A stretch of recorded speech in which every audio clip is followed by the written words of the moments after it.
in the ground, please don't put your nose on the ground. Don't put your mouth on the ground. So he understands the importance of not putting his nose on the ground or not putting his mouth on the ground, because when he comes to me, since being a kid puppy, I love him so much. So I do what? I peg him at his jaw. I peg him, and he loves to kiss me. He wants to use his tongue and the rest. So most times I do what? I stop him from using his tongue on my body. The reason being that he sniffs the ground. And after he sniffs the ground, he allows his nose and his tongue most time to touch some certain things that I might see as dirty. So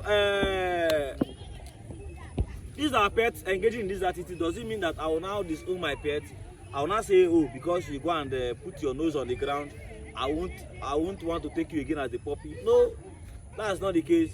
The point is, as a dog, as a puppy, that is how they mark their environment.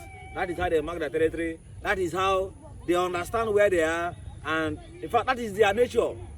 Pets, that is their nature. Mostly for dogs and puppies, they sniff the ground and they put their mouths on the ground, on dirty things. In fact, even kids of tender ages tends to even do some certain things that one might see as dirty.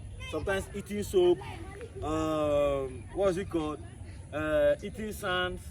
In fact, for kids and for little puppies, if their food doesn't touch the ground or doesn't touch sand, in fact, they're not satisfied with eating. So if one is having these seeing these activities from their puppies and their kids, does that mean that we want to disown our kids? Does that mean that we want to disown our puppies? No is the answer. Instead, we want to use that medium to do what? To inculcate life values to our pets and our puppies. Like for instance, even though his dog's nature, his puppy's nature to sniff the ground and always put their mouth on the ground. In fact, from thorough discipline, I've come to let him know that if he knows that he wants to be with me, if he knows he wants to have a close bond with me in terms of the pegging on the jaw, he has to take his mouth out of the ground.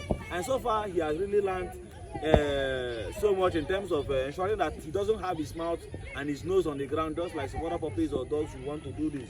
So please, we want to note on this important topic that we want to allow our puppies to be puppies, we want to allow our dogs to be dogs, I want to allow humans to be humans. So we've talked about one area in which we should allow our puppies and our dogs to be dogs. This area is that we want to allow our dogs to sniff. Yes, that is their nature. In fact, there is no way you can take out that nature from your dogs. You cannot do that.